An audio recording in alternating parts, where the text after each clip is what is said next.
ladies and gentlemen, I hope you can see us here. Let's play some music first. Started there. I have We are doing something super special here. Is it starting? No, it's not. Do we know Can if you? we are Can, live or not? we are live now. Okay, We are yeah. live now. Okay, yeah. Okay, yeah. Okay, yeah. So, okay, give us 1 sec, please. So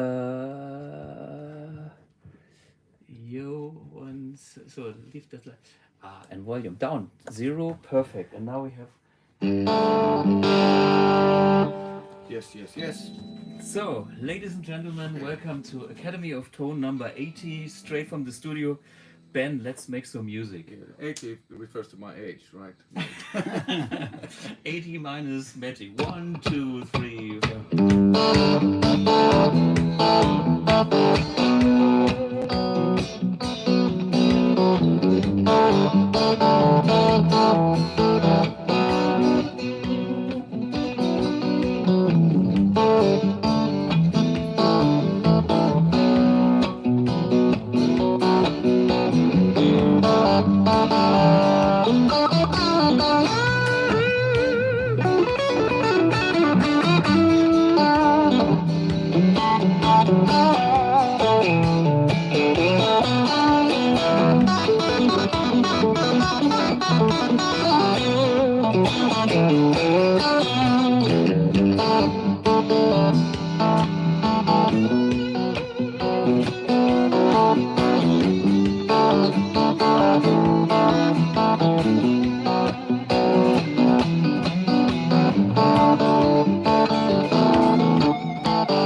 So, hey, this is a super, very special episode here because we are doing it only with my little iPhone here.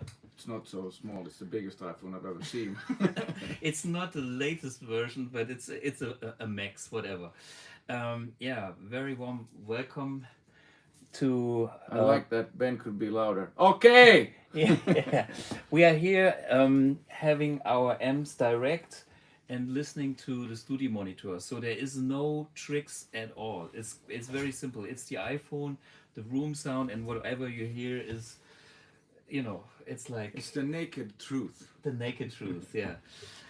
Let us talk a little bit about what we are doing here. So you've been on tour with your band. Yes, I've been now for 2 weeks. 2 weeks in Germany, and after the last gig, straight into the studio. Nice. Yeah. So save the travel costs. Stay in Germany. Have more. What did we? You just had currywurst. Yeah, well, of course, while in Germany, and beer. Yeah.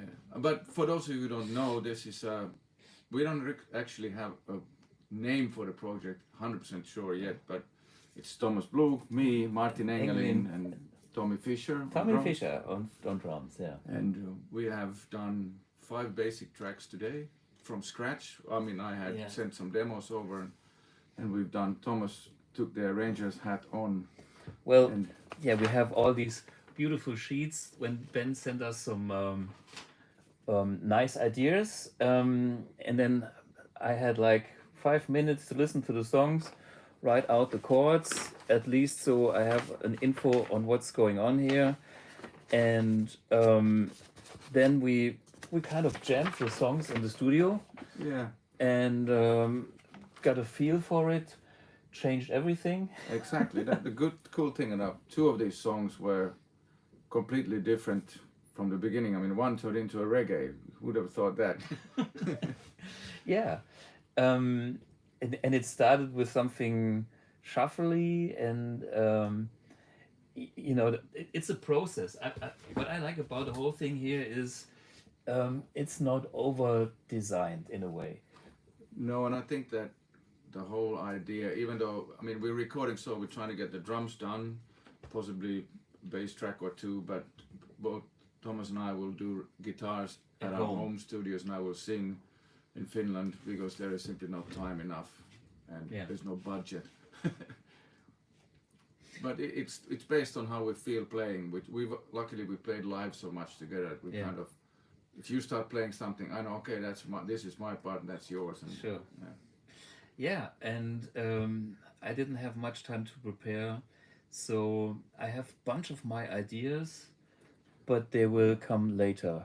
The difficult question: what's the name of Ben's band? It's called Ben Granfelt. Of course. Yeah. I don't. It's my solo project Yeah. band, which has been going on since '94, and I just released a live album.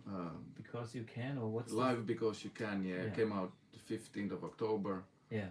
And you can find it on all the digital platforms, and it's all recorded with the Amp 1, obviously. Recording out because I didn't have the blue box at that time, so.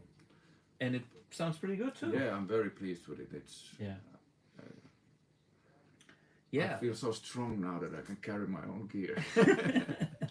Yeah, just for fun, we had a little picture this morning of a super small van. Yeah. It's like, you know, this is the future. When things get even smaller, yeah. And when we do our kind of arranging sessions here or recording sessions with the band, we both go direct. So we both have blue boxes, and we use no speaker. So I don't know if people can see that. yeah, show it to the camera. That's the box that the Amp X comes in. Yeah. Very nice. Yeah, so just for the reference, what we are doing here is Ben is using his 63 Stratocaster.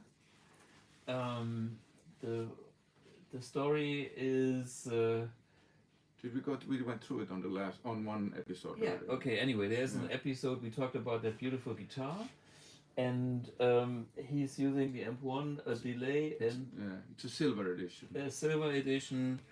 Yeah, and I have my live pedal board with all my tools on the pedal board, and that's it. And the only thing I've done is I use no cabinets for the moment. And so there's only one XLR out, and that's all there is. Won't change that much when I go home. I mean, I connect the cabinet, but I won't mic it. Yeah. And then I go XLR, and I probably, if I have any effects, it's only the pre-amp effects that I have on. Right. I use like Octavia or Vibe or something like that. Everything else is just straight into the board. Yeah. Yeah, I will be probably doing the same. I mean, only if I have special pedals that have a very special character that is part of that guitar sound, but no reverb, no delays, unless it's my typical replex. The replex, I always record that with the guitar. But that's also because it's in front of the amp. Yes. Yeah. So old school, and the mixing is the mixing. So that's pretty standard. When I had the pleasure to listen to your ideas, I noticed you are the master of so-called modal interchange. And when He explained to me what it is. I have no idea. I just write songs. and that's the beauty of Ben. So he has like a riff which goes. Oh, I think we have an echo here. Anyway, 1, 2, 3, 4.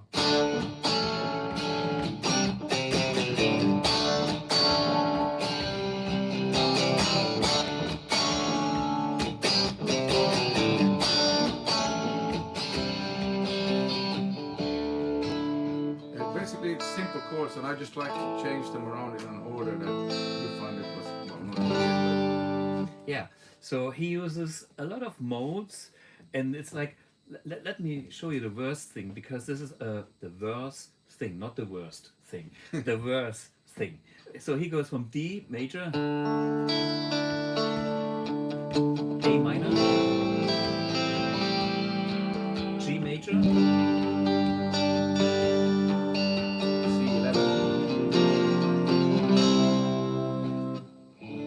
ladies and gentlemen, there it happens.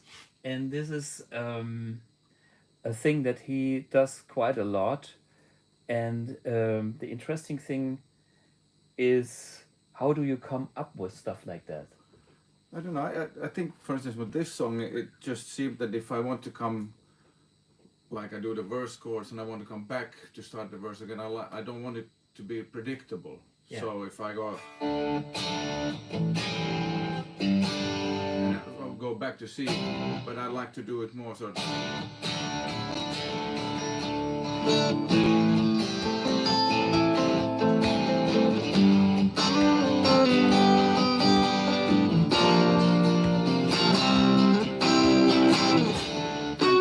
That gives me more, like the melody will stand out a little bit more, because more, and then to go into the bridge from coming from.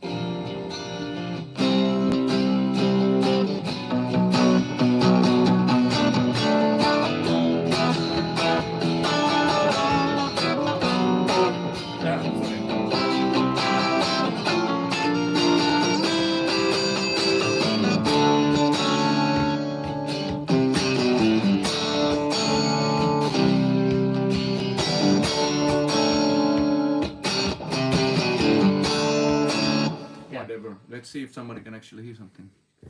Hey, actually, yes, Jason Carter is right. I nicked that chord from Peter Frampton, but I didn't know what the chord was until 10 years ago when someone told me, hey, that's C11. I said, C what? Yeah. Hey guys, give us a comment if the sound of the guitar is okay, too loud or not too loud. We have a very low volume on the monitors, but I think it's kind of realistic. It's like we can even talk over the guitar, but we can't help it because it's only the built-in microphone. So if you're happy, we are happy. Nobody complains.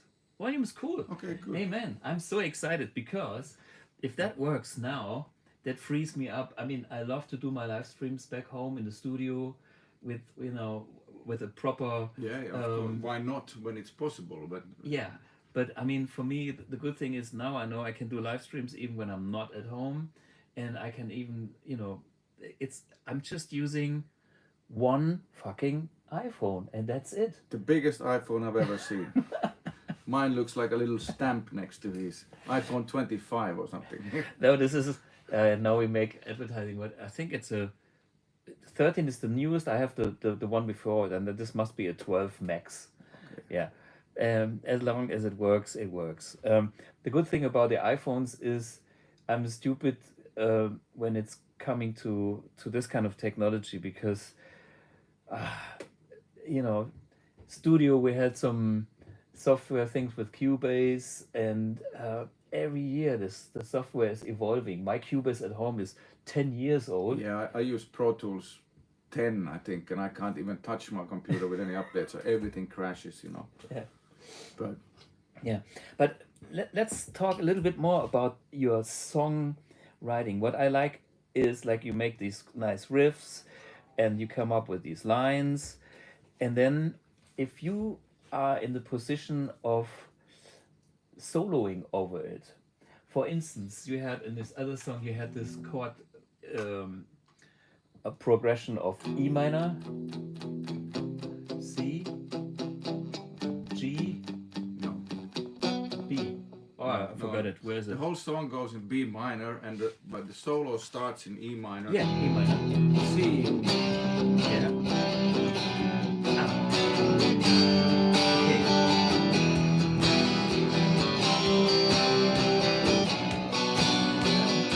This, you know, I come up with this before I try to play solos on it. Then when I realized that, oh, I should play a solo. Well, that was not the cleverest Okay. thing. What do you play over this chord progression?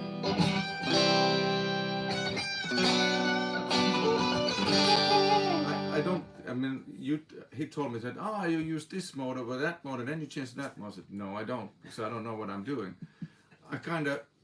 I hear a color or a Yeah. picture of the chord, you know, E minor to C is everybody Obvious. can play Yeah, that. yeah, sure. And then I just slide my finger one step down, then I'm back in B minor. Technically speaking, I don't know, but I can hear, and my fingers Yeah. sometimes are quicker than my heart, because it should come from here. you Yeah. know. But I mean, you choose the right notes. Every time you play something, it makes total sense, and it's not scale shredding. Yeah. And for me, I avoid the scale shredding because I make the chord progression so that I can't shred. I have to come up with a melody bass line for the Okay. solo. Mm-hmm. But I mean, I remember when I like the one that riff that we play, the D. Yeah. That's for me, it's a pop song.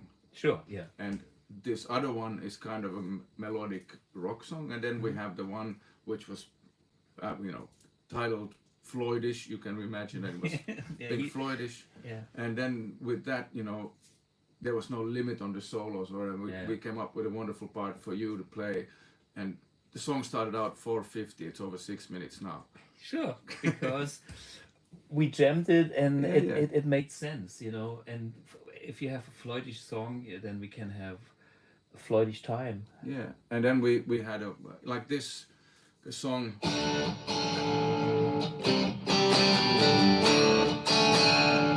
It doesn't have a guitar solo. It has a twin harmony solo, which is something I played it once, and then I thought I'll do another take, and I could hear the first take, and I'm playing a harmony.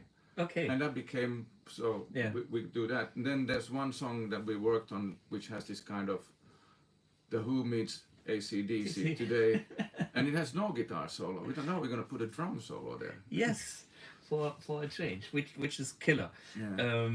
Yeah, and this is like nobody knows if we like it tomorrow, but I think it might work. Yeah, it will. Yeah. And I just saw the. I can't Comments? see who said that, but agrees with Ben. Blah blah blah. And then David Gilmour is my spirit animal. Yeah, I have 4 spirit animals. It's Gary Moore, Jeff Beck, David Gilmour, and Robin Trower. Okay. And often when I make a song, sometimes I think, I want to come up with something that I want to solo on. So I come up with a groove that I like, and then I build. Okay, this is cool. I can play solo on this, and maybe I come up with a chord change. But then I write the song around that, around the solo, as opposed to have a song and then add a solo. Because I'm a guitar player first, and I want to Sure. really like what I'm doing. So I'm not going to write a song with a solo that I can't play, or it's not fun playing on it. So. Yeah, I mean, you should trust your instinct when you play rather than your technique. Yeah, in general. I mean, this is making music is all about instinct. It is a personal preference choice thing and nothing else. So guys, what do we have as a question here? Jennifer Fuhrmann. Okay, already did. Hey, Jenny. Yeah, we know her. Ben installed dummy coil kit by Klopman pickups. Okay, let me tell you the story about the fucked up dummy coil guitar. Ah, Is that the other one? yeah, where is Come on, it? I hold this for a minute. So this guitar is fine. Plug this in, and I show you that somebody didn't understand the concept of the dummy coil. Wait a minute, I put mine here. Wait, I showed the guys what's going on with this one, with the good one. So, this is bridge pickup, and can we see it? No dummy coil. So if this is in, it's no dummy coil. This is like the same way I use it on my guitar. Now the dummy coil is engaged. There's a slight difference. Yeah, it's yours is a little bit brighter. Yeah.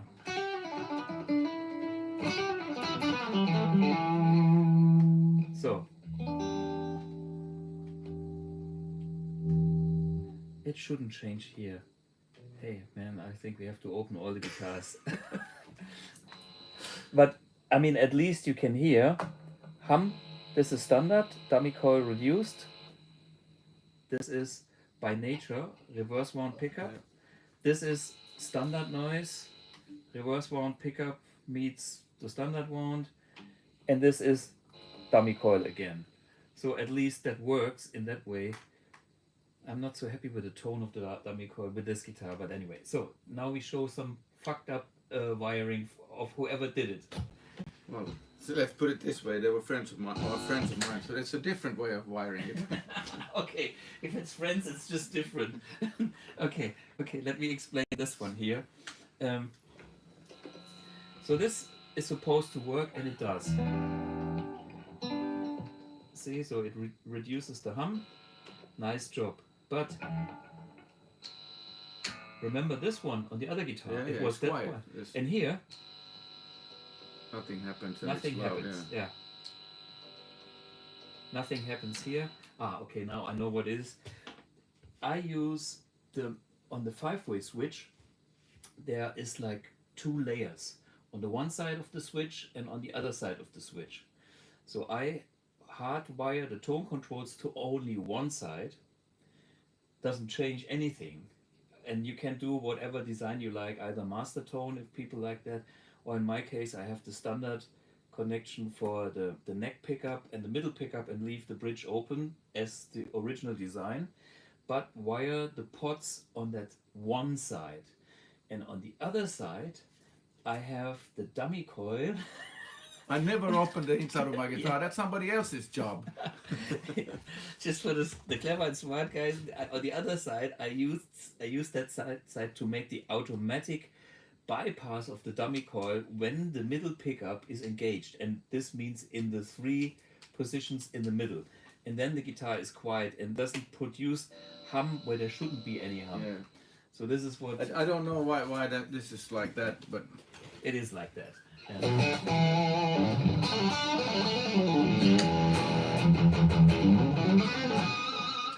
In case people didn't hear me with the silver edition, this is me with the silver edition.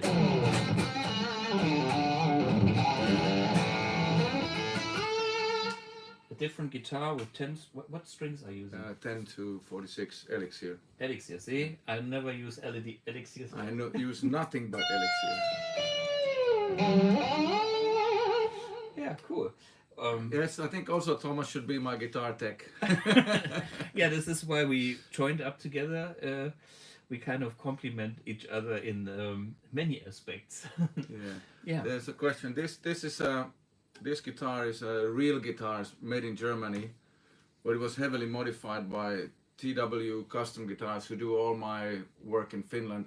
Also included wiring them wrong apparently, but yeah, they did one thing that Thomas said he would like to try is that you can't see it here, but I actually use inside the neck there are titanium rods or hulks, so that these screws are titanium and they go into they don't go into the wood, and that makes that the neck joint is super much tighter, and there is a clear, bigger acoustic sound. I noticed, and I first I thought don't touch it, but then they said we'll do it on one of your cheaper guitars. Yeah, which is this one. Yeah. Cheap. and the acoustic tone is Improved. It is, so it must improve as well, electrically. So there's one thing in general about mechanical connections on a guitar. If you have a better connection from the neck and the body, it does help. Anything that is not connecting properly will kill character, and this includes everything, like the saddles, like the, what is it called, the Madenschrauben, this little screws here. Yeah. On the someone asked, the 63 is obviously original old. Yeah. But I changed to titanium saddle parts and show. Yeah. I hold this. Next time I give you a silent plug, but who cares? This is live.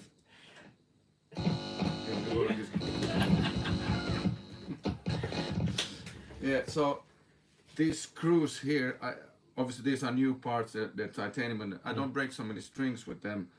But the screws would loosen up when I was playing live, and I was, how can the guitar always go out of tune? Yeah. So they would lower. So I bought some of that Loctite, or not Loctite, but it's like screw tight or something, so you can still adjust them, but they are much stiffer.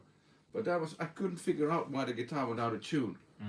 If it was a little bit more soloing, it's like, what happened? And obviously when the strings go lower, you fret out on curved neck radius. Yeah, but this is a 63 Strat that I recently bought back. Yeah, I remember when we played earlier this year, you had that guitar and you kept breaking strings like Yeah, every and then- second gig. Then I changed the Okay, this was before the change. yeah. And now I broke a string just before we started this. But they've been on there for 5 days, 5 shows. Oh yeah, so- that's long enough. Yeah, cool. Do we have any questions at this point? Yeah, Hi any- Thomas, did you publish a wiring diagram for your dummy coil in a Strat? If you go to Klopman Electrics, which is the guy Andreas Klopman who does my pickups and also Ben's pickups, I think on his website he has the diagram. And Yeah, it is there. That's what I gave to my guys, but they probably were thought, hey, we're gonna be a little bit more clever, and they did something. yeah, I hope it's correct. I have to double check it, but I know that I told Andreas. There's 2 different ways on the website, if I remember correctly. Anyway, go there, try out. One works. Yeah, and I mean, Yeah. you should probably I put should. it up somewhere. Yeah, I'm actually about to do a new website for myself. Me, the artist, Thomas Blug, blah blah blah. And when that's finished, I should put up the wiring diagram there. Yeah. I mean, I'm not at all ashamed to say that I tried to copy. When I got that, Andreas Klopman said, hey, Thomas Blug uses a dummy call, you should try it. So I tried it out and I loved it. I have a different bridge pickup than you, but otherwise I think it's your setup as well. Yeah. And I was wondering, why doesn't it clean up or stay as bright? Because my value on the cap, Treble cap is smaller probably. yeah, so that has to be changed too. Yeah, for the twin guitars, so we have the same range. Yeah, But you know, But someone pointed out no old Strats sound the same, No. and that's true. That's and true. also we play differently. So That, I mean, and obviously the Elixir strings sound totally different. a little bit better. Well, in your mind, well, I'm using. No. I think I'm using Ernie balls. As long as they are old, I'm fine. Anyway, joking. Let's see what are the questions. Hey Ben, do you still have the Moore green Les Paul? Where is It's the red. yeah. I do have, and it's not the greeny Les Paul. It's Musik Produktiv ordered 6 Les Pauls from the Gibson custom shop. And I went into Musik Produktiv and I didn't. I saw they had 3 of them was out there, and I thought, hey, that looks cool. I tried it out, and I thought it looked familiar, but I didn't know why. And then I really liked one of them to the point where I was just like, I have to get this guitar. And I asked, what's his name? I forgot his name, but he's the guy who deals with the custom stuff there. And he said, yeah, we commissioned 6 guitars, to look like the Gary Moore Stripe Les Paul. It used to be Dennis Schock. Yeah, it's not him now. Yeah, It's Wolf something or something. Yeah, okay. And the thing with that guitar is that obviously Stripe was a 59, but this is based on a 58 with a little bit more maple, and then it's made to look the same. It's not the same specs, neck shape and everything, but it was I tried, just as I've tried custom shop Strats, but I liked it. When the CC Les Pauls came out, the collector choices, I wanted the greeny one, and I was promised one, but nobody knew that they would be that popular. They made 300, and then I think they came 3 to Scandinavia, and Finland didn't count as Scandinavia back then. So I never got one. But this one, it's the best Les Paul I've had. So yes, I still have it. But this year I've played it 2 or 3 times, not even on a gig. I got into Strats again. I started listening to Matt Schofield a lot, and Robin Trower again, and Mike Landau, and really cool Strat sounds. Philip Sayes is a great Strat player, and I just got into Strats again, and that Les Paul is staying in the corner in the case. Yeah, well, mine is here, but we started with a Strat, and so far It's still in the corner. it's still in the corner. Hey, but anyway, hey, thanks for the word grub screw. Jennifer says grub Yeah, I don't screw. know what it means, man. For this one. Here I have another nice question from Ginger Lefty Guitar. Okay, Lefty. I have a dilemma. I really want to buy an amp 1, but I can't decide between the Mercury and the Iridium. Since I saw the Studio Reds video, I'm not a metal player. Then Iridium. Yeah, I mean, No, I'm sorry, no, Mercury. Mercury. Yeah. Yeah. The thing is, the Studio Reds guy is a Les Paul guy.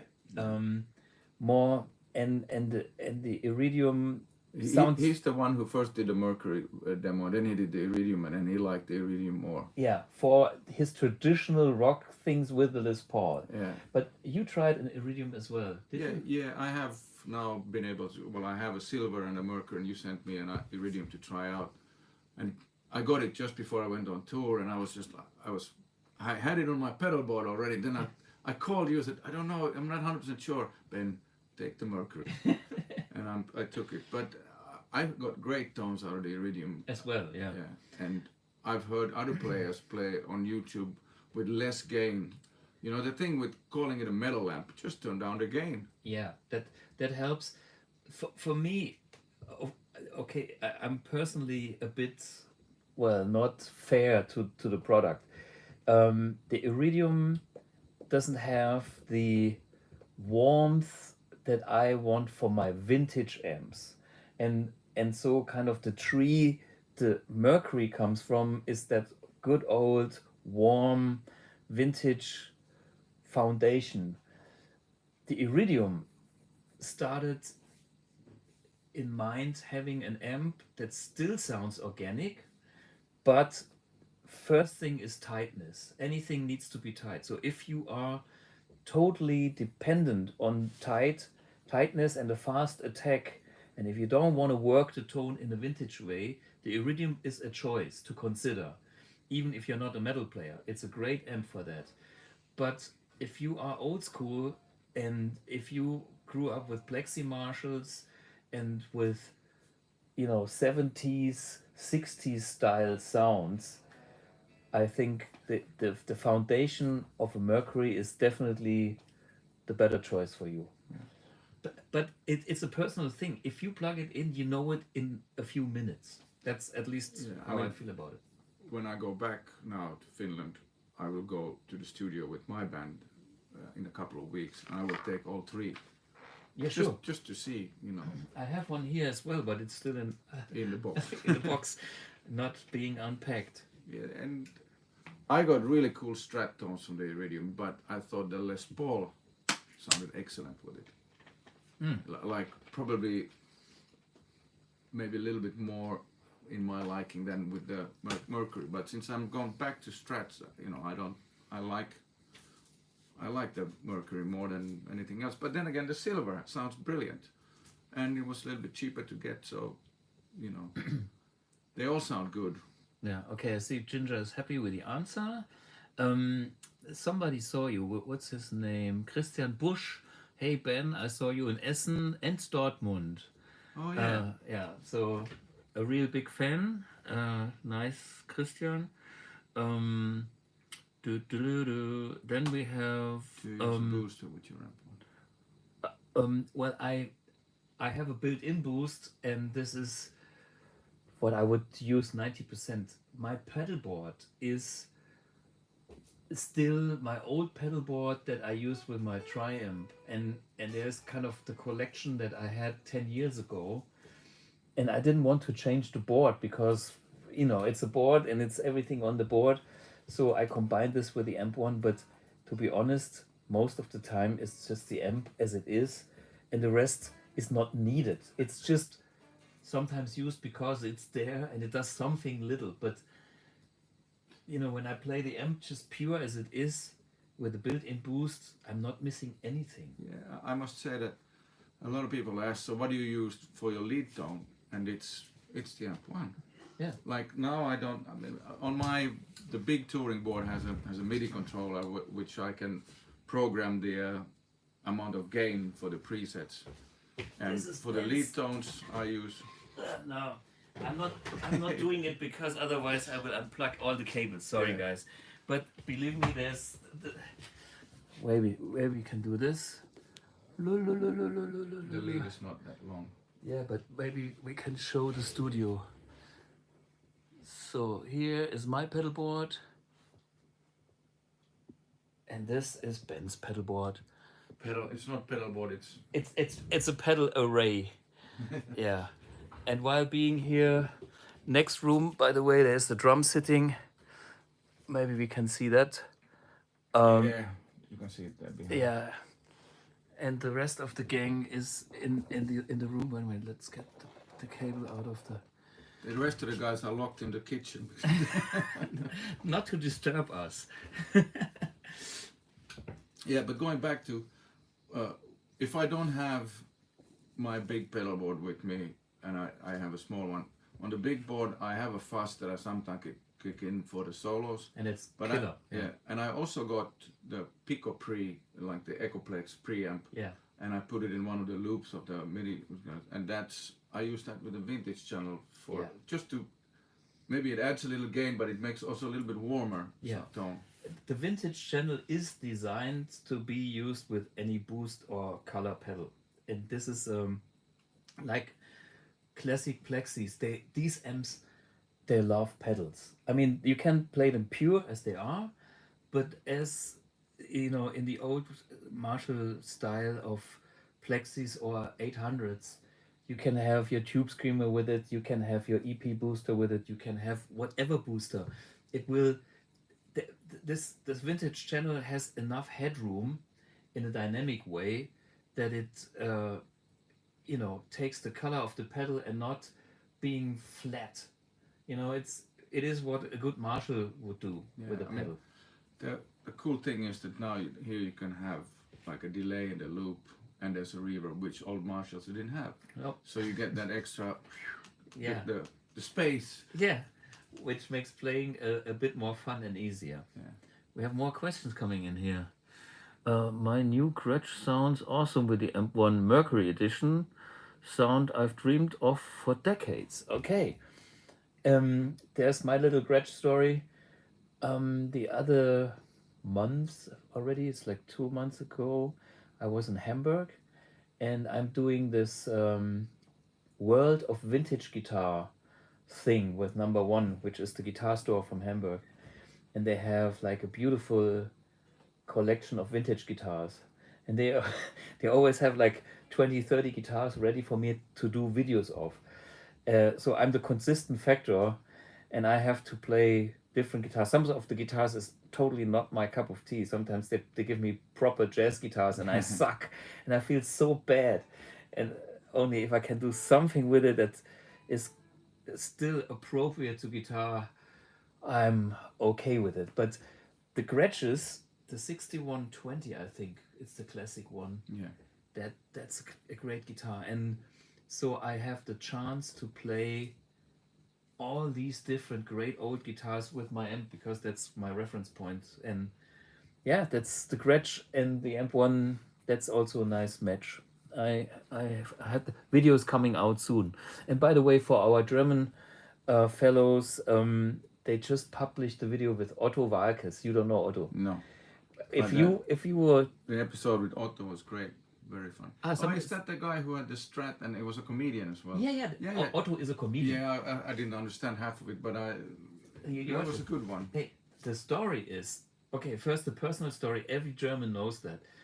Our age, when I was a kid, 8 years, my sister and myself, we were listening to Otto because Otto was all over the place. You know, he was even in movies, in cinemas. You could see the movies. A classic. I mean, it's just like John Cleese or you know, it is. And then the funny thing is, he has a 1964 Stratocaster. And he bought that guitar new in 1964. And he even had some review from the papers from 1964 showing him with that Stratocaster that I had to check when doing the videos for Number One.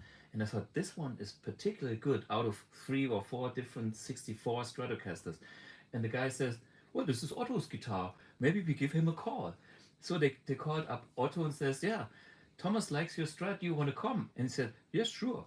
Actually, I met Otto before on a party, and some people don't know, he is also, well, a fantastic entertainer, a super comedian, but also his singing is kind of, we did AC/DC, of course, and a mixture of German, English, and whatever.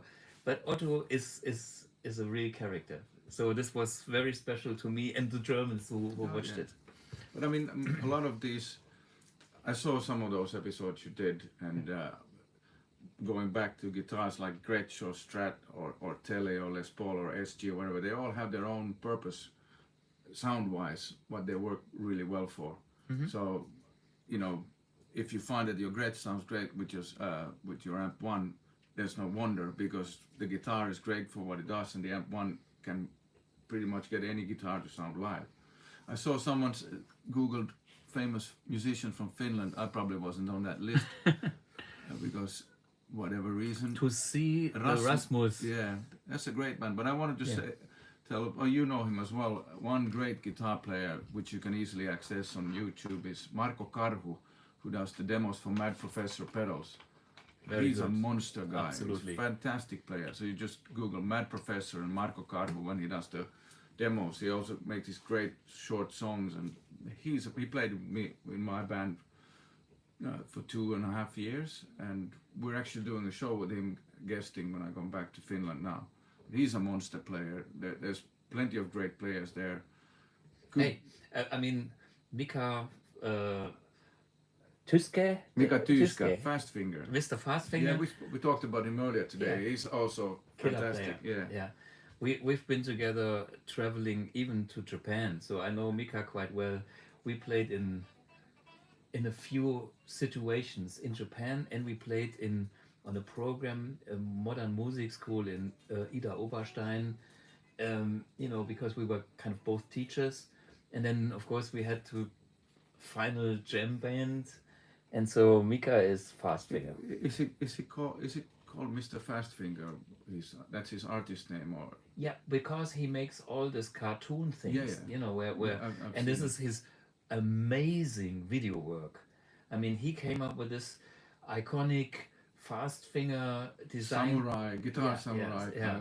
Guy. Unbelievable. He has something going on with the Eastern philosophy thing. I noticed this when we were in Japan. He was very, I cherished this moment. Kind of, oh yeah, I'm Fastfinger. Yeah. But very nice guy. And then Finland, Euge Valovirta. Euge Valovirta. Euge. The other day, I mean, first the thing about Euge, I say it in German Euge because it comes from Eugen maybe. He was in an Academy of Tone, maybe 70, blah blah blah. You can check it out. I think 4 episodes or something. Yeah, so, a bit longer, and was very nice because this guy he's so natural, totally natural, and he comes from his background is GSM 800 and an overdrive pedal. Yeah. Yes, you want. And when he uses this combination, he gets his tone with the EMG pickups totally different from my approach. And so we had some fun, and he is Mr. Iridium. He loves the Iridium, is his live board now, everything cool. But the funny thing is that when we kind of met in person at my place, he saw my guitar collection. And during the whole episode, he became like a vintage shredder. You know, I showed him some 56 Les Paul Jr. and he went like, oh man. And he couldn't stop playing, you know? So he's a good producer as well. He's produced quite a lot of bands. Yeah, and more of the harder on the yeah, harder sure. But you know, he's a super honest guy. He knows what he wants, and he's the real deal musician producer. And he also told me that he worked for a record company. Yeah, Spine Farm, I think. Oh, you know better, yeah. Yeah. Or maybe he moved on from there or whatever. But he produced a Finnish band called Santa Cruz, and the first albums they made, those two guys who played guitar there are absolute monsters, like children of Paul Gilbert, but in a very good hard rock way. Okay. I went to see them a couple of times live, and I had to leave because I couldn't believe that they played so fantastically fast and harmonies and stuff together. It was just like, I'm too old for this. Yeah, okay. I mean, there's always people that are better, and this is something.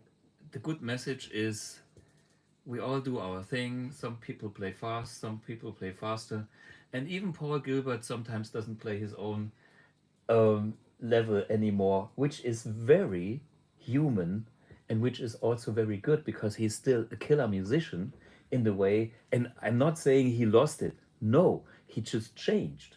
I would like him to get the chance to try the Mercury or the Iridium. I'm 100% sure that he would ditch. I'm Renting sure too. Marshalls. He's a little bit deaf. I played with him, and when he played, he has a Marshall endorsement, and he had a 4x12 behind himself and a 1x12 in front of him, so you could hear a lot of guitar speakers. So he had 5 speakers going. I had 1 speaker going, but it's okay for me, you know. But killer player. There's one name. I'm not even sure if this is Finnish or Swedish. Yngwie Malmsteen. No, No, that's a Swede. Yeah. Yeah, Ingvi Yeah. Malmsteen. No, what about Ripdal, Terje Ripdal? No, he's I think from Norway. Norway. Yeah. Okay, sorry for mixing up this. No, it's like I don't know some of the German players either, but yeah, but you know, both Sweden. If you compare Finland, for instance, to Sweden, Yeah, there seems to be a lot of like metal bands from Finland that make it.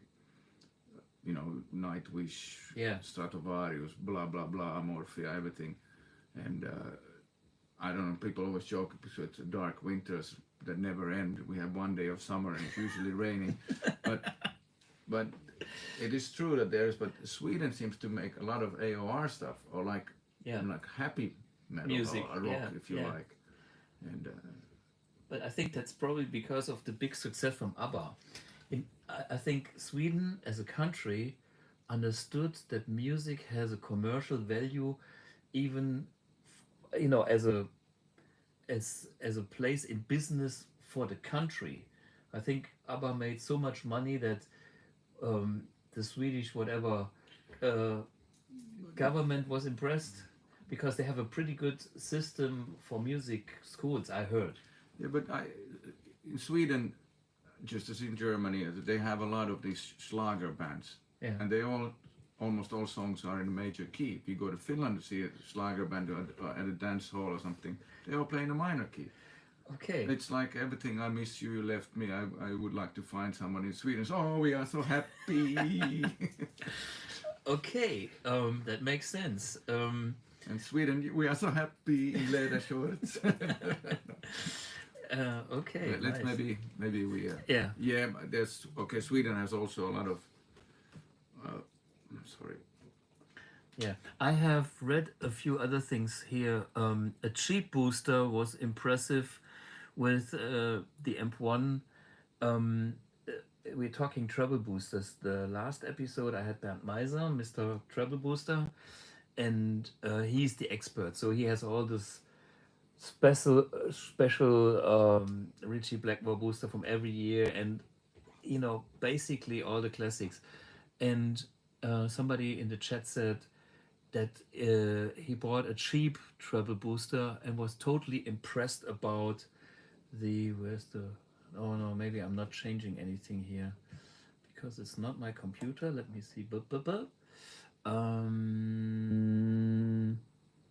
Episode, great episode. A Nursey booster works great. Kimmo Eränen. Eränen. Kimmo Eränen. Ah, okay, most so- probably. Yeah. So a Finnish guy, yeah.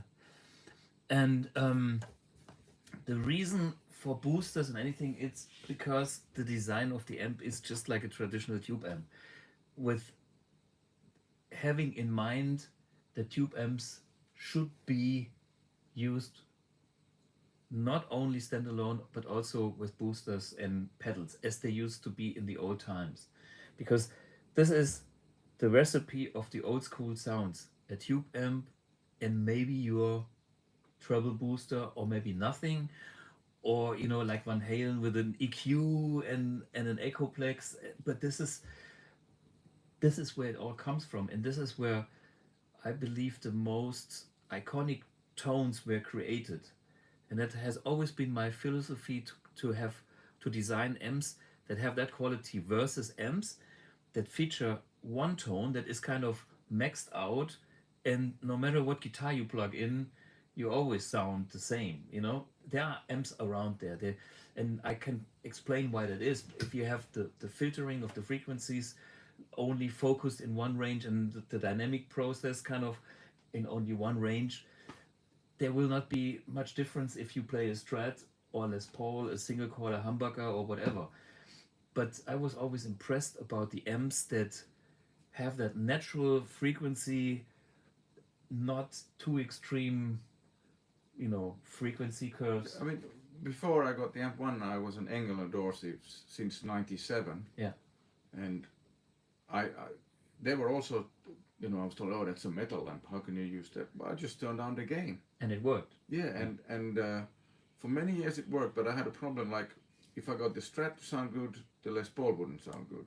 And if I tuned in the Les Paul, then the Strat wouldn't sound good. But with the Amp 1, they all sound good.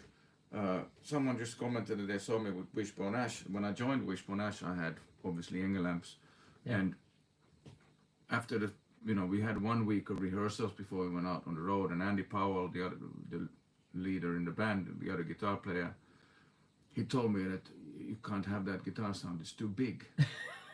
So I had to put even less gain and make clearer tones, which was quite an adjustment for me to get into it. But then when I got into it, it worked perfectly fine with Andy.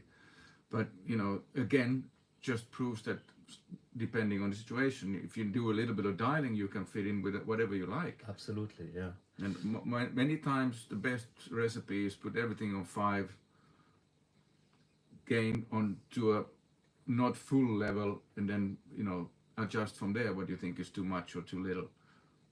So I've played many gigs with a Marshall, and I thought, hey, this is not a bad sound. Absolutely. Or with an Orange or with a Mesa Boogie or something. You just need to fiddle around a bit, because if you have played guitar for a longer time, then you know what you need, and you will sound like you pretty much through anything. You might have a little bit smaller, a little bit bigger tone, but it's still everybody's, oh, that's him. Yeah, you can make it. The question is, do you feel comfortable with it, or do you have to fight a little bit? But after a while, you can even adjust. And this is what people blamed me for, because they were blaming me for Thomas can play any amp and he will still sound as usual, which is true, because the tone starts here in your head. But, you know, when you played Hughes and Kettner, you designed them too, to your liking. But not 100%. I had always big, sometimes I had fights with the company team. I mean, you know, Bernd Schneider, the technician I worked with, sometimes we got to the point where I was totally happy and he was happy too. But sometimes it was like he finished the project and then he could tell to the manager or the product manager, it's finished. Somebody else played it, and I said, oh my God, I would love to do this and that.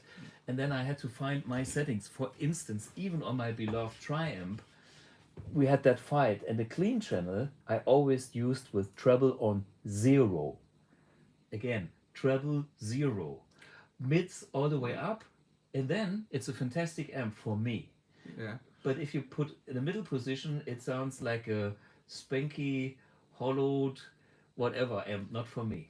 There's, you know, a big misconception with people when they're dialing, they think that, yeah, but you can't put treble on 0, it must be on 7 or 8. What it can't be is on 10. Most of the time it can't be on 10, but you should use your ears before you use your eyes, because that's, you know, if you look, oh, but I can't put presence on 5. I had, or like 9 o'clock. I never used the presence on the Engel above 9 o'clock. Yeah. Never. Yeah, but trust your ears. Exactly. And when I do my A/B comparisons in the studio with other amps, I do have a reference, and I like it especially when people come in, bring their own amp with their own settings, and, you know, I'm not biased in a way. It's their thing, and I just go back and forth and think, how can I achieve that sound? And sometimes I look at my amp 1 and I see settings which are settings I would probably usually don't do, but it makes total sense. And one thing about the Mercury edition, on the Mercury you can even use the treble on 10 with certain guitars and certain things. On the Silver, it's probably only if you have the mids up too. But anyway, this is trust your ears versus you can't do this, you can do everything. Yeah, and another thing that I never used actually until I got to meet you and talk was the volume pot on the guitar. Never. I had, if I had an Engelamp, I had 3 or 4 channels and I set them at the level I wanted. Whereas now, a lot of times I use, when I play rhythm, I just turn down a little bit. Sure. And combined with the boost on or off, I can get what I want. Like now the setting is, the gain is on 7 and I think it's on, everything else is on 5. Yeah. But like the tone controls. But with the boost on, it's certainly enough gain. Sure. But on my big board where I have with the MIDI, the gain is on 10 for solos. But then for rhythms, it's maybe on 6. So the options are endless. Yeah. So we have Grüße from Berlin, greetings from Berlin, von Ulrike und Christoph. Dein Amp macht Spaß, ist dabei, mein kleiner Freund zu werden. You understand enough of this? I don't know what this kleiner Freund zu werden. It's become my little new friend or something. Okay, yeah. So, and we have somebody from my hometown. Good night from Saarland. Thank you, Ben. So much easier, such a great composition. So much easier as a song by you? Yeah, that you're probably would say, oh, this is your typical chord progressions again. Show us. It's not, and there's just a thing that leads into the solo. It's like.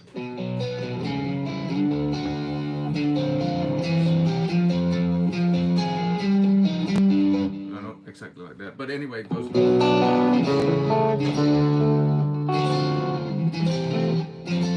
Okay, stop here. So let's. Now he's gonna explain me what I did. Yeah, okay.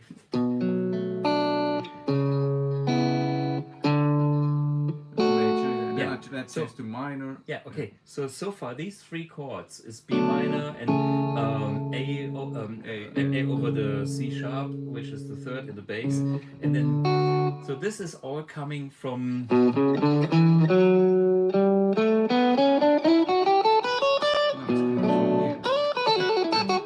Okay. Yeah. You have that approach. I will explain the theory behind it. So this is all D major material.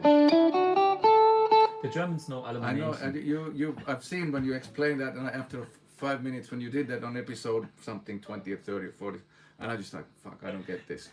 It's too late for me, Yeah, okay, but I read Rest in Peace.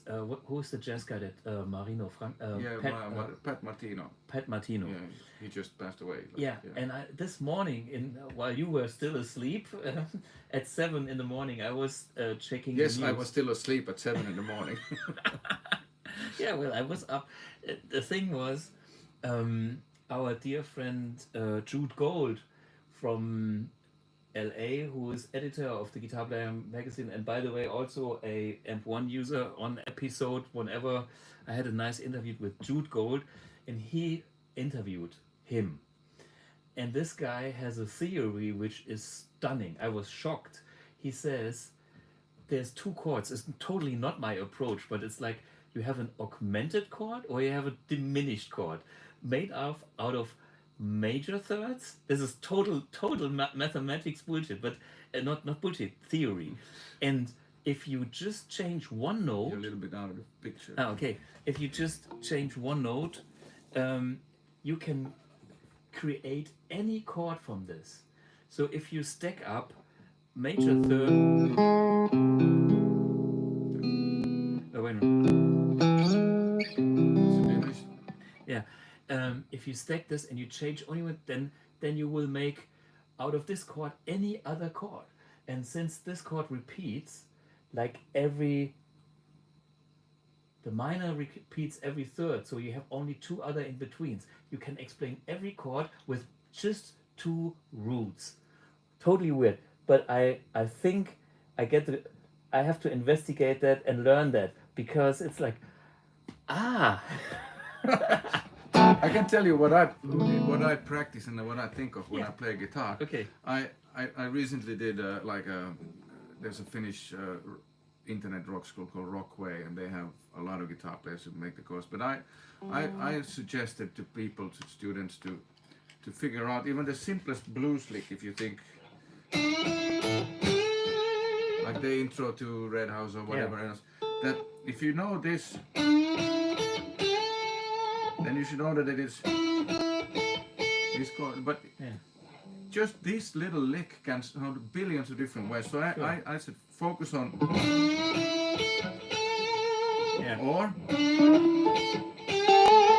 or slide. Or just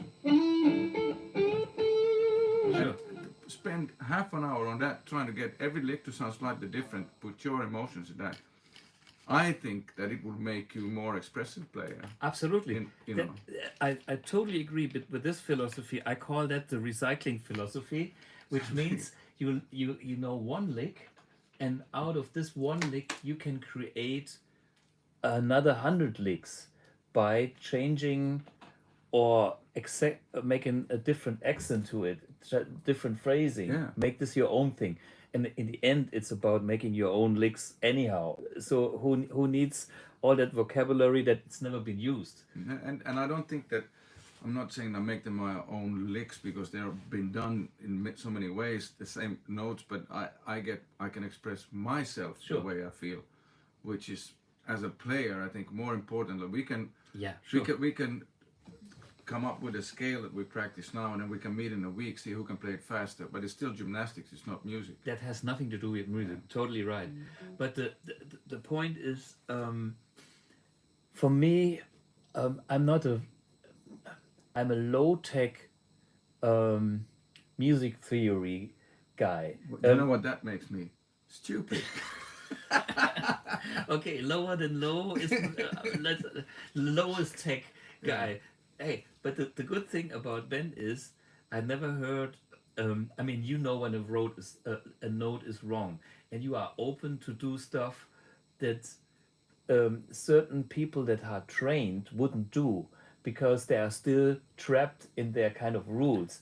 This is something that I admire which I also do, because I always admire that. When the Beatles came up with ideas, they had some clue, but not, the theory behind it in a way. They just went for it. But exactly, and that's why we became different players, because we go for what we think or we feel is right.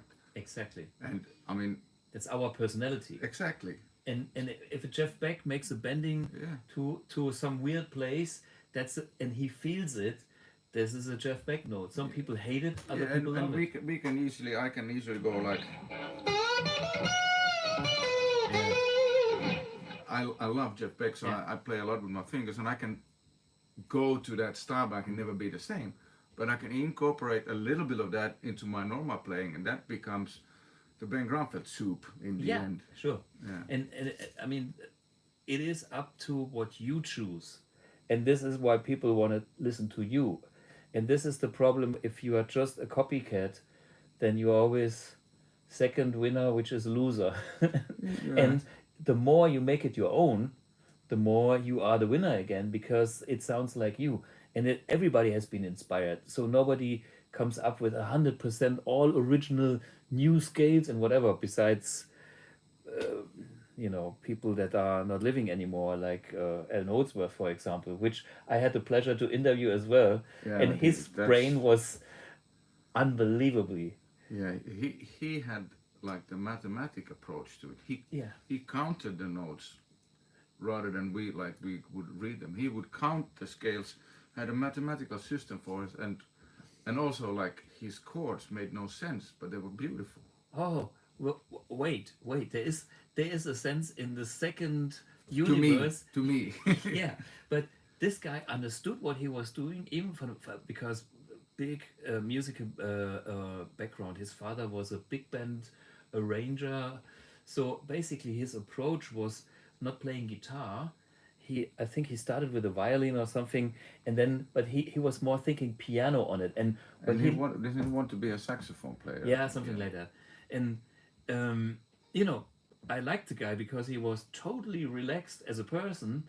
When I heard his music, I have a few of his records too, but to be honest, this is deep shit and too heavy for me. It's like, man, this is out The in three first ones, like IOU, yeah, that's okay. That's Metal Fatigue, yeah. and what else? The one that Eddie Van Halen co-produced or something. They're- But then when he got into syntax and that, I lost it. There was yeah, the yeah. two. But the other ones, he also had a great singer. yeah. And, you know, I played that to some of my guitar friends and said, this is shit. And then they put on some monster tapping guy who said, no, that's shit. But that's personal opinion. Yeah, sure. But what I'm trying to say is there were people that had, there's still some out there, but he was one of the guys that had a huge different concept and are artists in their own way, but for maybe a niche market in a way, because their language is amazing, but doesn't appeal to the average listener. There's a good comment about Jennifer Batten says, I saw Holsworth and didn't know where beat 1 was for 2 hours. Exactly. But that happens even in my band when the rhythm section goes wild. I don't know, and I should know my own songs, but we have this saying, Missä ykkönen, where's 1? And they know my face when I look at them, and then they just, there you go. Okay, yeah. Hey, hi Jennifer, by the way. Yeah, who doesn't like Jeff Beck? That's a good question. So, guys, put your comments in this chat here. I'm a huge Jeff Beck fan, and I tell you why. Because I've seen gigs of him making me cry. I mean, not that many people can do that. I haven't seen him live because I'm scared. Wow. Scared of going. I'm afraid because he means so much to me. Yeah. That if I go, and I wouldn't, but if I would be disappointed in anything, like if the sound in the hall would be bad or something, it would be such a letdown. But, you know, luckily I have tons of bootlegs and stuff, and so that's cool. With him, I saw, I told you who guitar player I saw that you said you'll also interview him. Carl Verheyen. Ah, Kai, yeah. And man, what technique he had. I mean, he the chords he played so fast, and and he has a quite clean tone. He's not a very overdriven tone when he plays solos, but he was singing and playing, and he could play like the most like chordal melody and stuff, and I was just like, Scheiße, this guy is good. Yeah. And also a lovely guy, you know. Absolutely. I had the pleasure, we had once we were both teachers doing something in Schorndorfer Gitarrentage. And so we spent a whole week together, and he was my next door. So he had his class, I had my class, and then of course we speak and blah, blah, blah. And then at the end of the event, we played with our bands. I played with my band, he played with his band, or with some teacher band, killer anyway. And then, he checked me out and he said, your right hand, you are pretty fast. So one day after NAMM show, when I was in LA, we met and everything super nice. And I said, yeah, I'm staying for another week here in LA. He said, yeah, come around, come and see us. You can stay at my place and we can have a little jam. I said, okay. I went there, very nice. He made beautiful, coffee in the house up the mountains. Some drive up from LA in between the beach and the valley or whatnot.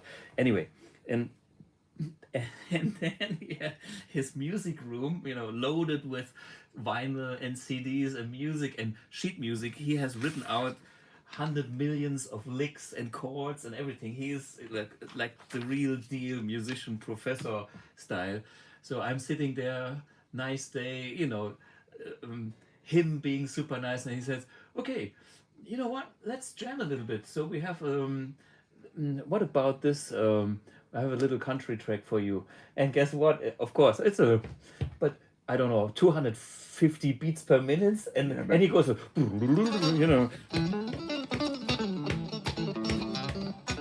yeah. And but he also played some stuff on Super. that show with a quite, you know, overdriven but not very overdriven Yeah. sound, and like almost from sweeping to, and I was just like, Yeah, and he actually gave me a few hints, or let's call it private lessons, because he did a few things. Like, wait a minute, what is this?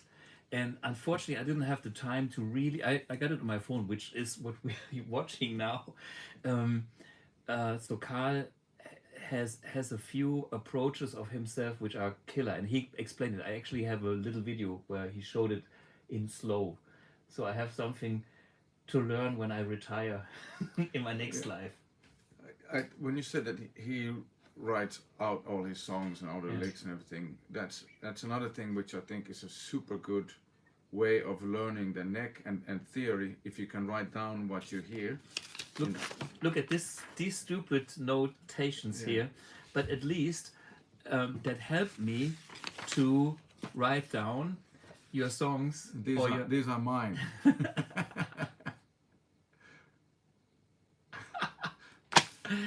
Yeah, If it's not here, it doesn't work. But I was going to go back to Marco Carvo, who played with me, yeah, and we were listening quite a lot to Matt Schofield, British blues player who has moved now to I think he lives in Miami or Florida somewhere.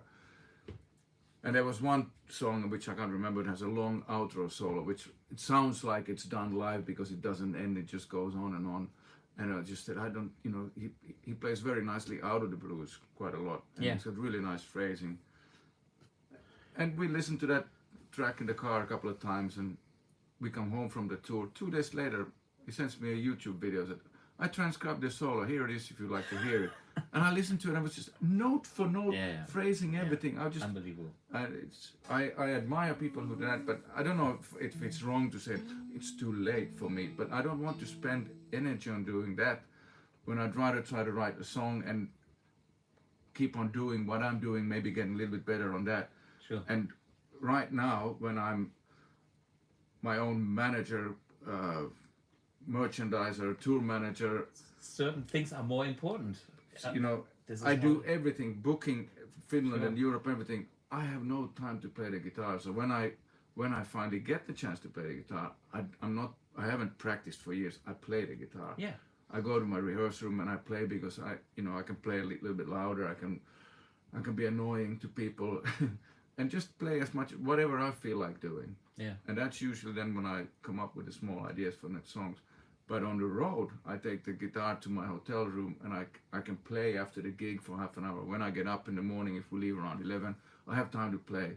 And I've written a lot of songs here in Germany because I have time. Yeah.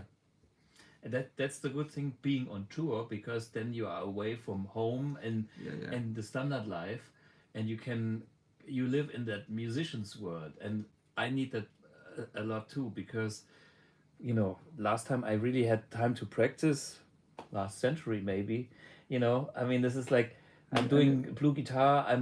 I love to play gigs, and the more I play gigs, the better I get.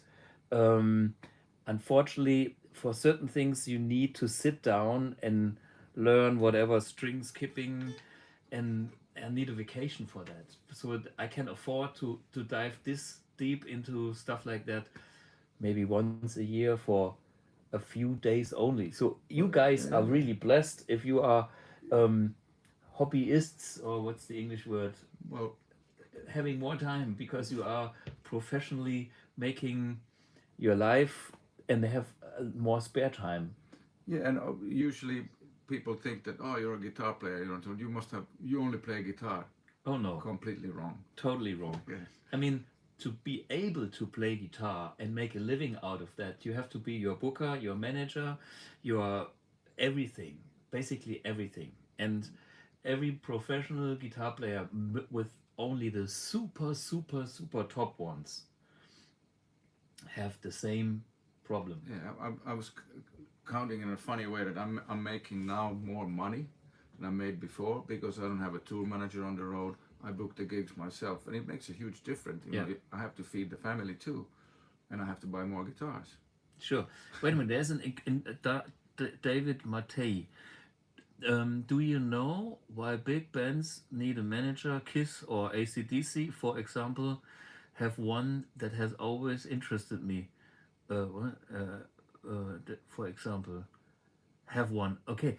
Well, the reason for bands like AC/DC or Kiss The is business is it's humongous. that, I mean, there's a totally different business model, because Kiss or AC/DC is like a company having at least 50 employees or even more.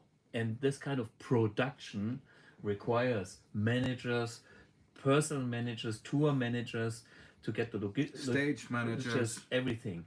And there's the budget for it. Because if you fill a stadium and sell tickets at a certain price, there is not a money issue. On our level, we play clubs, and we are happy to play clubs because we have the intimate feeling with the audience, and we can live off that, which is a Yeah, is a musician's dream. And we are not only like teaching or doing other things. We can really do it the proper way. But the downside is, if you have a book. Oh, I have to come into the picture. Sneaking out. Hello. um, um, so the downside is, if you working on that kind of budget, there is no budget for an extra manager salary and stuff like No. that. And But it's not only that. I mean, I still think that I'm blessed with the fact that I'm 58 and I'm still touring quite a few dates per year, and I get to play my own music for Absolutely. people to pay and come and listen. I'm talking about 100 to 150, 200 people, but I'm eternally grateful that they come, because I want to give what I can play to my pleasure to other people, and that's why I do this. I love it. Absolutely, yeah. I'm sure I could have been a better mailman, possibly. Oh, so I'm not sure about Finnish mail qualities. They might need you. Yeah, in the winter. I was, when I was, before I became professional, I was mailman in my hometown, but then winter came and I was on a bike, a yellow bike. Oh, no good. But one night it was snowing and we had Ice like and this much, I don't know if it even fits here in the picture, snow, and you try to go a 8-kilometer route with the bike. yeah, it's no It fun. took me 12 hours and I went in and gave the bike back, said, thank you, I'm not coming tomorrow, I'm done. Yeah. Yeah, I totally see the point. And under this aspects, we are so blessed that we can do the stuff that we love to do. And of course, the downside is we don't have the security, we don't have the big budgets, but still we find ways how to have a good life. Yeah, and I mean, we have single rooms. I mean, I remember when I was in bigger bands with Leningrad Cowboys, we were always 2 guys in a room, because okay, there were 10 guys in the band, there's 20 rooms, that's a lot of money. Yeah. But in other bands, it was always like 2 guys. Now I think it's the time you're spending in your hotel room is bliss. I read a book, I watch a Yeah, movie, or I play yeah. guitar, no one's complaining. Yeah. And then I get to play in the evening too for people, Yes. Okay. Totally get it. And the more experience you get with the whole thing, the more you learn how to optimize your tours, and how to travel light, but still have everything with you.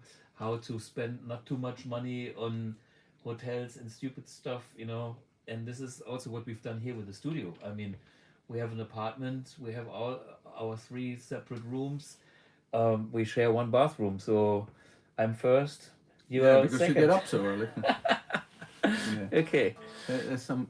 Do we have other questions here? Yeah, Thomas, too many, Ben, yeah. what's the biggest crowd both played to? Okay, preferred smaller venue or an arena? Okay, I have played the big one with Tic Tac Toe. Actually, opening up for Jennifer when she was with Michael Jackson. So I was in the band opening up for Michael Jackson back in 1997. And this, I remember, was Hockenheim, 120,000 people. And this was one of those big shows. Then we also played Gelsenkirchen, and we played, Jennifer knows it probably better.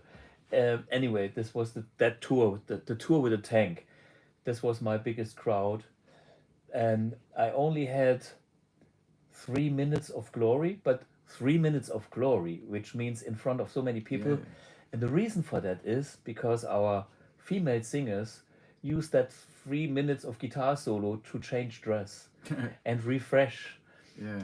But I was blessed, you know, I could do my whittly whittly for Yeah. 120,000 I people. mean, when I was in Leningrad Cowboys, we played with the Russian Red Army choir and orchestra, which altogether is 150 people Yeah. on stage. Wow. And we played for 70,000 people in Helsinki. Yeah. We played for 50 or 60,000 people in Berlin.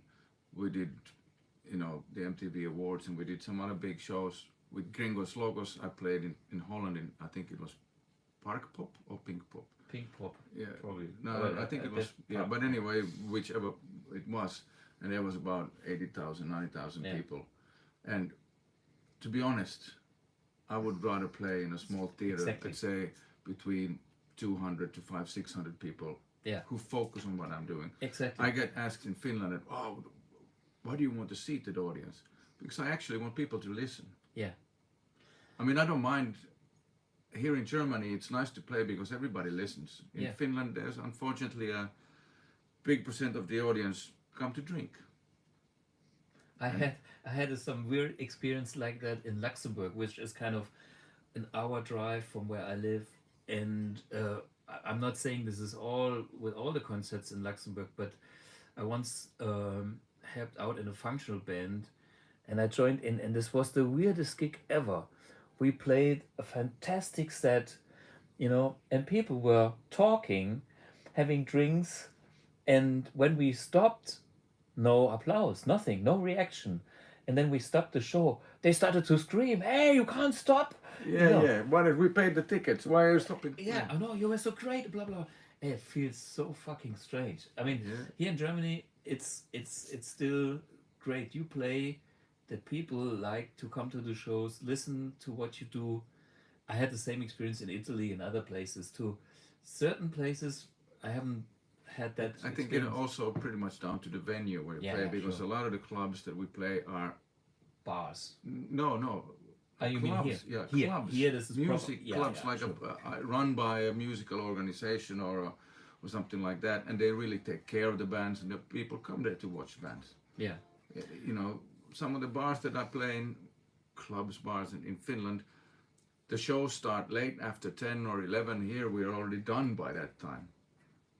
That's a big deal too. The people come, then I'm not knocking Finnish audiences because I have one too, but sometimes I wish they would be listening a little bit more and sober when the gig ends, you know.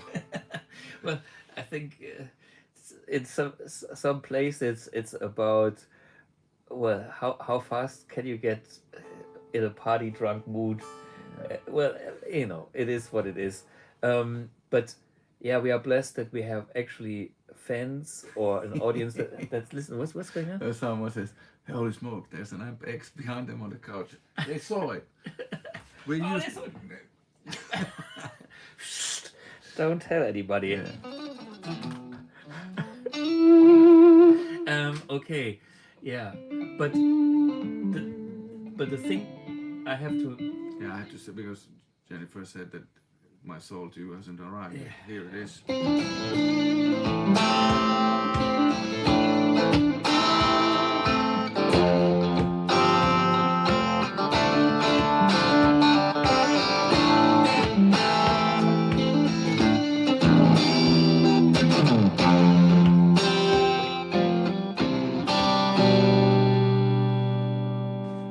And now you sing it.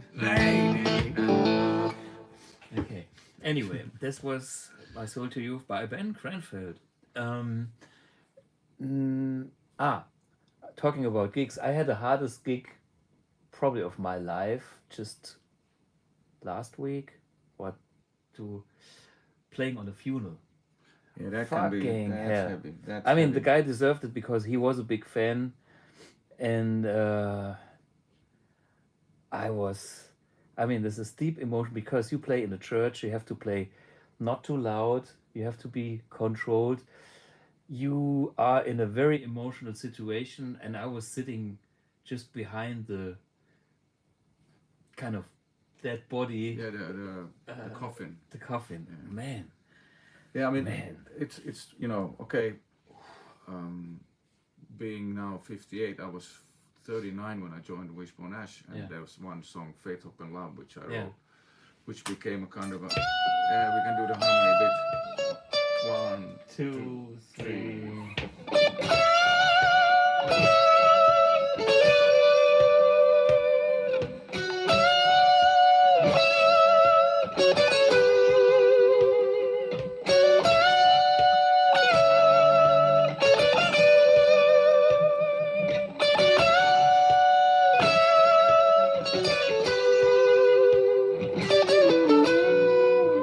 Yeah, so what I wanted to say about that song was that there were fans who said we love that song, so you know we got married and we had that playing in the church.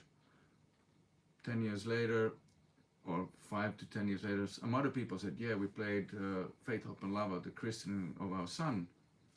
Wow. Now we come so far that, you know, has been nice, very touching emails and stories. We buried our dad today and we played Faith, Hope and Love. So sometimes you are lucky that you have a song that touches people that much, and that's what carries your career in the long run. Sure. It is important. Yeah, It yeah. is important. It's more than just noise, or you know, it means something to people. Yeah, and when you write a lyric, when you have a song like the song My Soul to You that we played a little bit, was basically written for my wife, who's also a musician. We never see each other in the weekends because we're always gigging, but it's also a song to the audience, because when we play, we give our soul Sure. to you, and we hope that it's received. But I wanted to touch on the subject. You said the hardest gig you've ever done, like that. Do you ever come into a situation when you start a gig and it's really good, and then you lose it rhythmically when you play solo, or you I say it's not in the pocket. It's good, but it's not there, or you can feel it. What's wrong? That can happen, yes, and it's a mental problem. I would say it's a mental problem because it's naturally that you lose something. Sometimes I had a few things, like, you know, sometimes I like my fast shit, and so I'm happy. But since I had no time to practice or warm up, you know, I start the gig and I go crazy and I do 3 songs and I'm speeding up, and it's like my hand starts to cramp because the muscles are not warmed up, or I overdid it, and then the rest of the set or evening, I have to survive on a way lower level, and it feels so shit. That happens to me. But the other thing, what also happens is sometimes, if you know, you get disconnected emotionally. That's what I was gonna come to. That you can start a song and it goes really well, and then the great ending solo comes, and you just for some reason you can't get into that state of playing. And that happened on a couple of gigs and a couple of songs on this tour in the beginning. And I felt really bad. And then you get people say, oh, it was fantastic, great. And you're like, yeah, but you know, I said, no, we didn't notice anything. Well, but it's a mental thing. And you know, I'm a big Blackmore fan, and I think Richie Blackmore had a huge problem in this direction. I talked to many people that know him, you know, Don Airy and blah blah blah, in Pace, and guys that I played with, and you can also see it in his performance sometimes. When he's not in the mood, he simply goes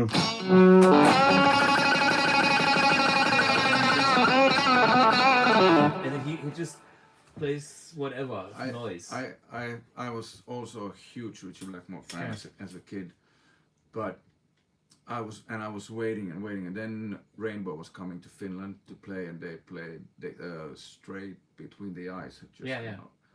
And 2 or 3 weeks earlier, I went to see Frank Marino on Mahogany Rush, and I was, you know, because they play, and they play well, and they played for 2.5 hours, and I was just like blown away. Then I went to see Blackmore, and it started with Spotlight Kid, and I thought, great.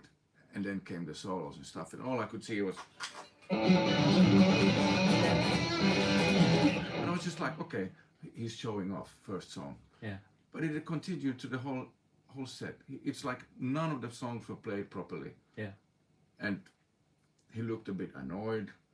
Yeah, but I mean, I think when you listen to some of his playing, like on what's the song I listened the other day, the Louis not his phrasing is amazing. You know, this is so much. You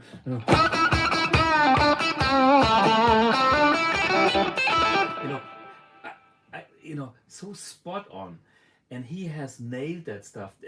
I have seen that on old live recordings and studio recordings, so he can do it, and I think he came to the point where he kind of lost that connection to be so groovy and so weird and so spot on and so fantastic in his own way, that he kind of didn't accept himself being not at that level. But at the later days with Rainbow, if you noticed, every time they played like Stone Cold or a more mellow song, he played great. Yeah. But anything a little bit faster, it looks like I don't want to do this. Yeah. And I'm gonna fuck it off just because I can. I'm not gonna play it right. Yeah. And what on And one? I was at the show where he left Purple. Oh, really? I was there and I thought, oh, he was playing really good. He was in a good mood. Then he didn't come out for an encore, and then I read that he left the band. And the best gig I saw with him was when he, with Deep Purple, where they had Jolene Turner, because they could play Burn and Streeted, and they could play, you know, both Gillan and Coverdale stuff. Yeah. And he played really well at that gig, but all the other shows I saw, I was disappointed. Yeah, but you know, back to the mental side is, with him, I could see that there is this ton of pressure if you are that guitar god and people are waiting for you. And then my only recipe how to get out of that trap is don't take yourself too serious. I mean, try to make it lighter for you, play less, and start from an easier perspective. Maybe just something that I learned is sometimes go away from the risky stuff, because play safe, but try to put your emotion in it. Exactly. And the more you build up a new ground, a new foundation, that is the chance to lift you up again for the rest of the concert. And then nobody, by the way, that's another musician's role. If the beginning was great and the end is great, if you fuck it up in the middle, it's not so important. No one's going to remember it. Yeah, exactly. So that's my recipe. If I'm getting lost in the middle, I always know there's a chance to end the gig and make other people happy and leave a good impression, and that helps myself as well. But take that pressure away. That's the thing, and I think that's Richie's what you call it, is a nightmare, or no, it's a pressure. His dilemma. He can't come over. Yeah. So there was something I wanted to comment on, but Sure. I forgot. You lost it? Yeah, harmonized guitars. When we just played harmonies. Oh, yeah, And nice. then he said, obviously when I joined Wishbone Ash, you know, I got 25 songs to learn, and some of those harmonies are Weird. Yeah, weird. And because they had no clue what they did. Everything they came up was accidental. The harmonies, they didn't play the thirds, they played fifth, seventh, sixth, whatever, and made it work somehow. Yeah. And you know, I asked Andy several times, so how is this so weird? I have no idea. We don't know how we come up with this. It was all mistakes. You know, they how did you do that? And then, you know, Andy would play something, and then they'd turn, how did you do that? He would start on the wrong string. And then, oh, it sounds weird if you play that and I play this. And that's how they got started with it. So, you know. But they worked on it and they made their own style of it. Yeah. And it's a classic. And it inspired, you know, all the other great UK bands like Iron Maiden, and you know, Quinton. When I joined, I got 25 songs to learn, and there was a couple of songs that they were just harmonies all the way through. And Andy said, "Yeah, this is your harmony. Learn that." And it took me a long time to learn them. Then we go to rehearsals and start playing. Oh, sorry, I gave you the wrong harmony. And I had to, you know, sit in the night and learn everything the other way around. Yeah. It was a pain in the ass. Yeah, I tell you, that's the thing. Since we had or have Jennifer Batten here, she has a new book, even in German, for the German guys. If I have a little bit more time, I will read of her concepts, which is intervallic playing, because she knows some very, very great things. Anyway, I will talk about Jennifer's book probably after Christmas when I had a few days off. So what else do we have here? Metallica celebrate the 40th anniversary of the band this year, and the same time the 30th anniversary of the Black Album. Okay. Touching parts and more came out, not high speed parts. Yeah, sure. How did you see that about the next Ozzy Osbourne album? We'll have Eric Clapton, Jeff Beck, and Tony Iommi. Is this a joke or is this true? No, that's true. He's got them guesting. Well, Ozzy, I mean, somehow I like the guy. I don't know him, but from what I know of him, he must have a great sense of humor. And he certainly doesn't take himself too seriously. Exactly, and that helps. Yeah. You know, I mean, we're always torn between being the perfect guitar player and the ideal whatever man and be top.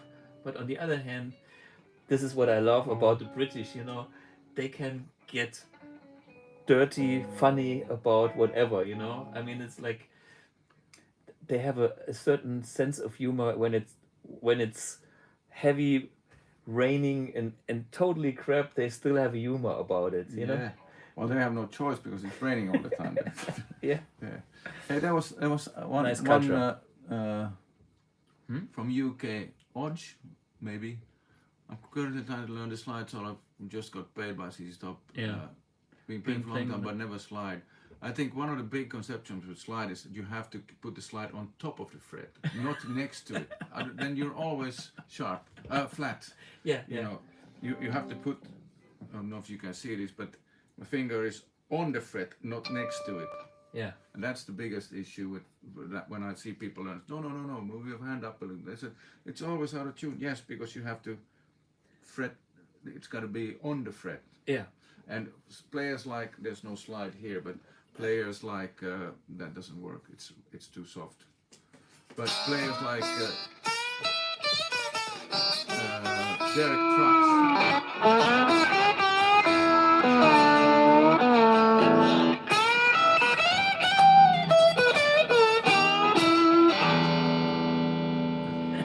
Players like Derek Trucks has a very special way of playing, you know. Plastic, by the way. Yeah. Derek Trucks, when he plays, he's got really, but he actually frets the slide. Ah, okay. He does a big thing and then he presses it down so it frets the fret. That's a different way of playing. That's why he can play so fast, intricate, and he's always in tune. Yeah. Oh, there's so many. Slide playing is an art by itself, and I saw people that fret notes here, have a flageolet out here, and then slide that thing. Oh. For me, I love playing.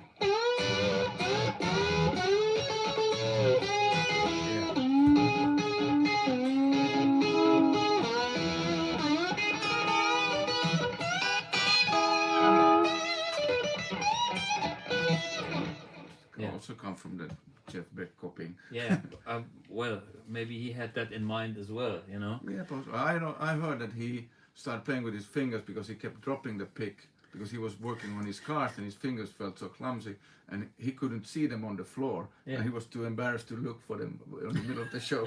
That's why he started playing with fingers, and then it became his style, which was a very good choice. Very good choice. Yeah. Hey, I have to, Jason Carter here. I'm British and I have to agree with Thomas. Smile. Yeah, I mean, this is, you know, some Germans, I'm talking very generally here, but they are so stiff in a way. It's like, hey, give in and have a good laugh about it, you know, and life goes on, and then it is a relief in a way when you have some humor in your life, and that's what I learned from the British. I have all the Viz magazines, and you know, and the most stupid things, Roger Melly, the Man on the Telly, and the Fat Slacks. And I can tell you a player who's super funny, and maybe many of you don't know, but Gary Moore has a brother called Cliff Moore, and it's first of all seeing him play, they have the same kind of super finger and stuff, and he's one of the funniest guys I've ever met. You cannot talk more than 1 minute and he cracks a joke. Okay, yeah. Every minute there's something really fun. I hope if anybody knows Cliff there, send him extra love. He's recovering from a very, very hard COVID. But he's on his way back.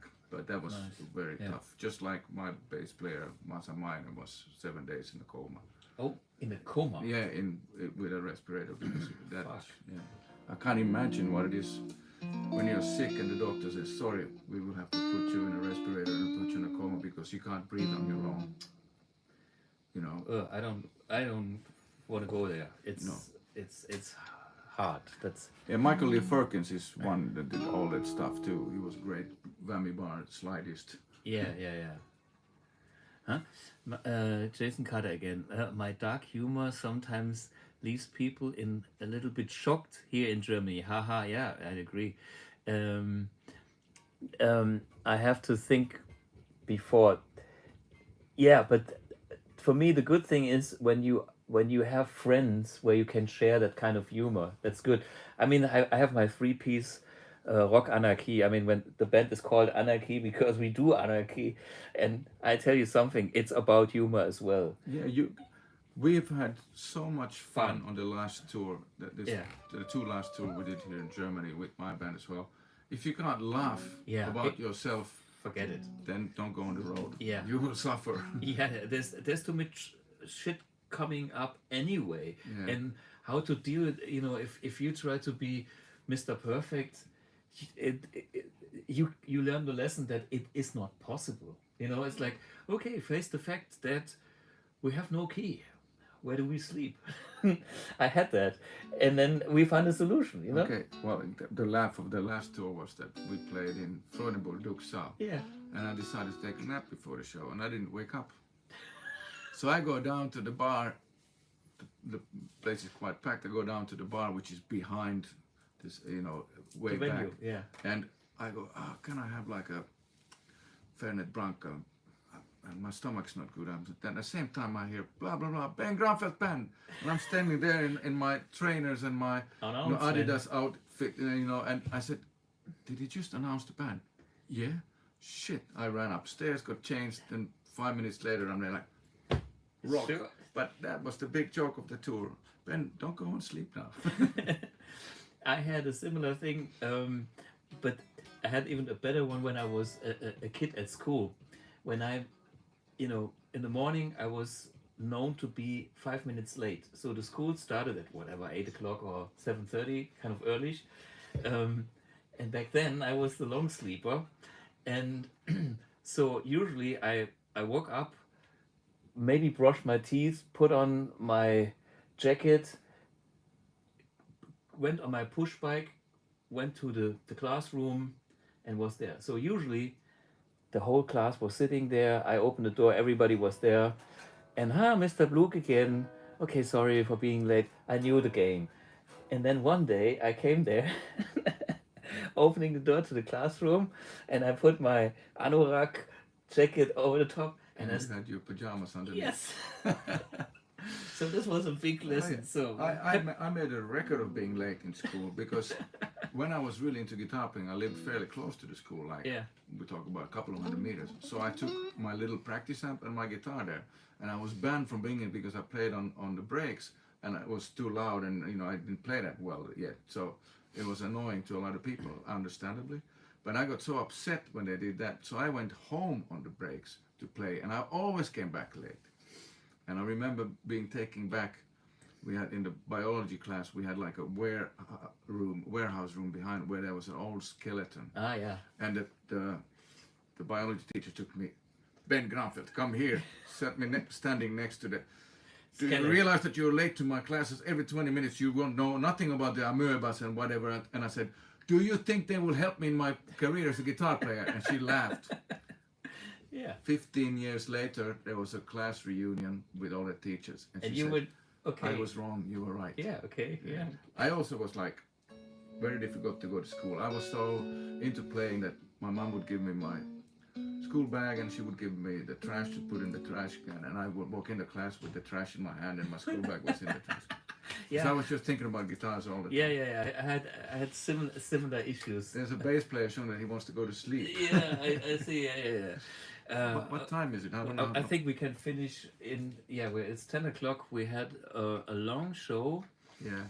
Sorry about not having so much music, but maybe when we are we done, there was somebody asking if we could make a master class together. But when we got the album ready, we could get together and analyze 2 of the tracks and go back to this session. Absolutely, Tell yeah, them absolutely. how we did everything. Yeah, talking about masterclasses for the German guys, while being here in the studio, on Saturday I have a masterclass. I have a clinic in Remscheid. Whoever knows where Remscheid is, it's not too far from here, and I booked that. And if you are up to that, what is a Musikhaus Louis or something like that, blah blah blah. I still have like 2 lessons left. You can book me for an hour so I can sit next to you. No, not you. We are sitting here and then I can teach you or look at what you are doing and see what advice I could give or if I learn something for you. Anyway, so this is this week in Remscheid talking about masterclasses. And subscribe to this channel. This is something I always forget, so I say this now. And thanks for joining in, and thanks Ben for being on this one, and thanks Martin for having this Providing the studio for us. And I see you back in Saarbrücken, I think next week. Yes, forgot about the topic, but next week. And It was not the stereo thing. the stereo is in 2 weeks. Okay. Uh, That's the one I want to see. yeah, and there's some kind of interesting background information because Manuel is coming is a big in-ear player, and he is so much in the stereo and he wants stereo effects. But then I'm talking to people using also M1s using in-ear, and they said, oh, my rig is mono, but this is how I do it. So we talk about interesting ways of systems, and so there's a lot of interesting stuff to come. Thanks for joining in tonight or whatever time you're watching this, and see you soon. See, there's somebody else who also wants to see the stereo episode. Of course. See you soon on the moon, Mr. Today we had a Keith Moon. What was this?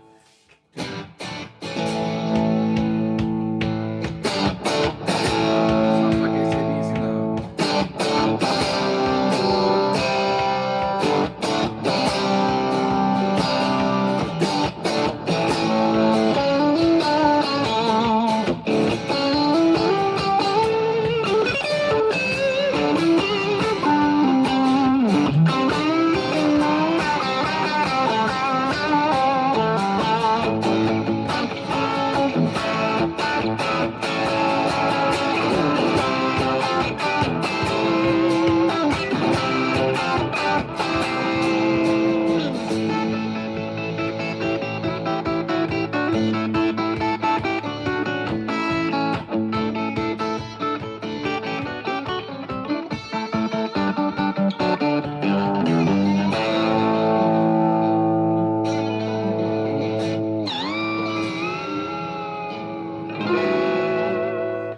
Cheers, bye bye. Thank you very much. Gute Nacht, good night. Hyvää yötä. So good. Pussy pussy. Pussy pussy. So let's switch off the live stream with this camera. Bye bye. And where's the off button? I have no idea. Beende.